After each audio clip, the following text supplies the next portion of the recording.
project this month is placemats, and then there's an optional napkin if you want to make that. If you have enough fabric left over, I'll show you how to make that as well. So we had two different colorways. We had a Winter's Tale by Elizabeth Gruboff for blend fabric, and we had Lemon Tree by Tilda. So the fabric choices are really, really cute.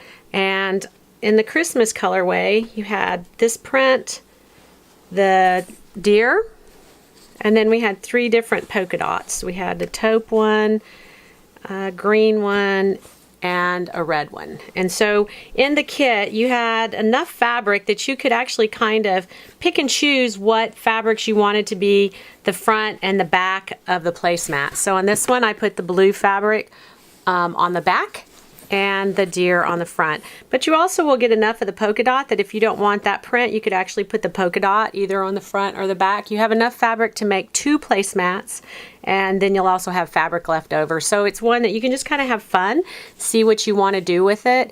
And if you want it more busy like this, or if you want maybe just the polka dots in the background. But we're also going to be teaching you how to do applique as well. So in the pattern you'll have 3 different words for Christmas, and then you'll also have 3 different you'll have 4 different Christmas words and 4 different generic words. So you can play with those. We've already reversed the applique letters so that you don't have to do that. And you'll also get a piece of Bosal In-R-Form enough to make 2 placemats. And this is one of my favorite things to use because it just really gives a lot of nice body to your fabric. But you could also use soft and stable, or you can also use regular batting. This comes with, sometimes there's some creases in it, but what's nice about this is when you press it and steam it, the creases all come out. So I'm going to do that before I get my quilt layer going. So the first thing we need to do when we're doing applique is we need to pick out which letters or which words we want to use. And you're going to take a piece of your Fusee Bond that comes with your kit, and you're going to lay it over your letters and trace your words. So once we have these traced, we're going to trim off this and iron it to the back of our applique fabric. I ironed the Fusee Bond onto the back of my applique fabric, and you want to make sure that the rough side goes against the back of the applique fabric and the paper side is facing up. That way you don't accidentally fuse your applique to your iron, which I'm sure all of us have done at some point. You're then going to cut out on the lines of each letter, and then we'll peel the paper off the back of it. Okay, once I have cut out my letters, I'm then going to peel the paper off the back and place these on my placemat. And I put my letters about 1.5 inches from the bottom. And I've cut my fabric a little bit bigger than what I need because when I quilt it, sometimes it will shrink up just a little bit, so I can trim my fabric when I get it all quilted. So you can put your letters certainly any place that you want to, but I did the lower right hand corner. So I've got my ruler here so that I can kind of get them on a straight line. And once I have these where I want them, I will press them. So usually I do this at the ironing board. I'm going to move these over just a little bit so that it's not quite so close to the corner. All right. When I get them where I want, press it, and then I can stitch them down. Once these are pressed in place, I then take a piece of just a lightweight stabilizer and put behind it, and you can either spray it. This one happens to be a fusible, so I'm going to iron this in place. And what that does is when I get ready to do my stitching, that holds this fabric nice and flat so that my stitches around my applique will come out really nice and pretty. I've sprayed my In-R-Form with 505 temporary spray adhesive. This is one of my favorite fabric adhesives. It is odorless, colorless, stainless. It doesn't gum up your needle, and it's acid free, which I really like.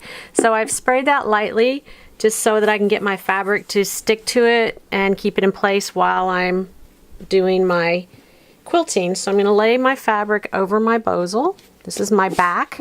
Straighten it out.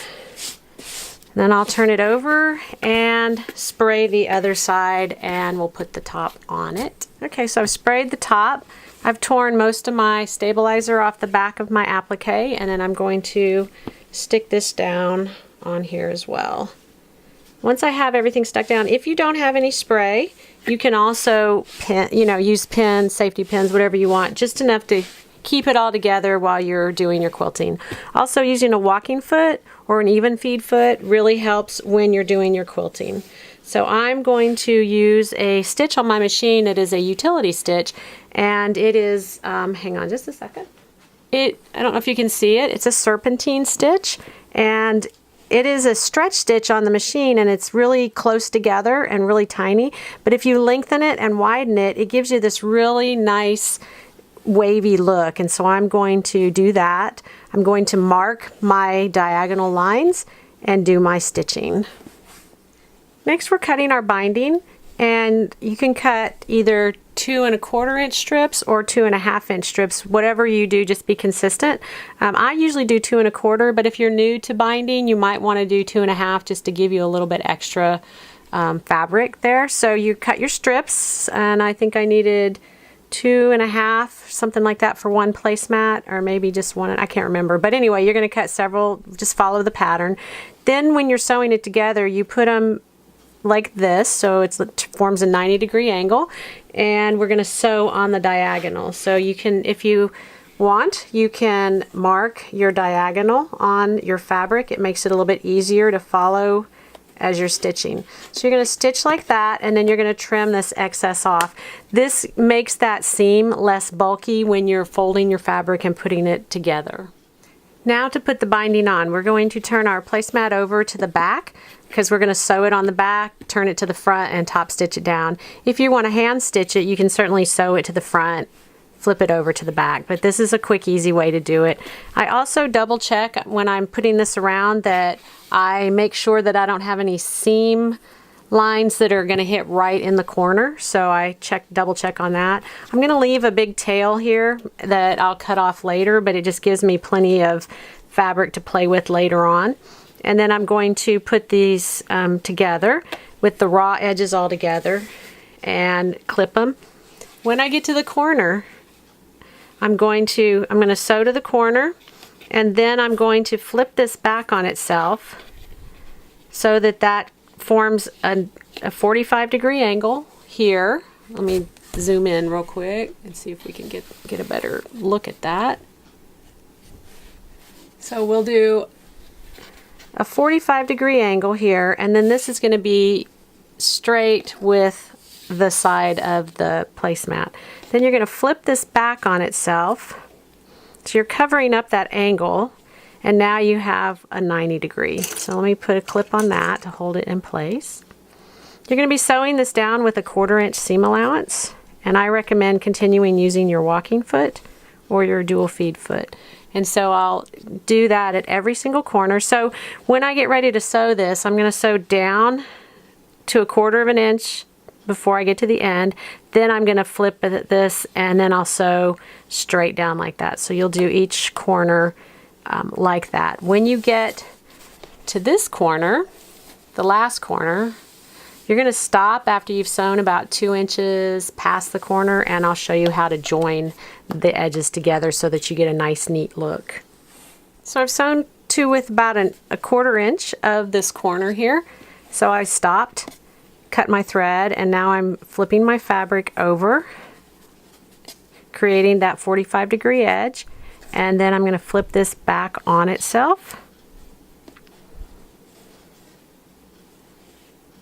And clip it. And when I sew, I'm going to sew from the very edge all the way down. So I'll continue doing that for all 4 corners. Alright, hopefully you're all still with me. So I've sewn my last corner. I stopped sewing just a couple inches past it. And then this is my tail end. So I'm going to lay that down. This is the beginning tail. So see, I started sewing back here and left this big long tail. So what I want to do is I want to line this up along the edge here, and I'm going to bump it up against where my other binding ends. Okay, and so I'm going to kind of fold it back, and what I want to do is I want to have two, because I cut this at 2 1/4, I want to have 2 1/4 inches of tail extra. So whatever's after the 2 1/4, I'm going to cut that off. If you're doing a 2 1/2 inch binding, then this extra needs to be 2 1/2. So let me get that marked and cut, and then I'll show you how to join them. Okay, you're going to pick up this end right here and open it up, and then take the opposite end and put them right sides together, perpendicular with each other, okay? Once you've done that, so you're going to pin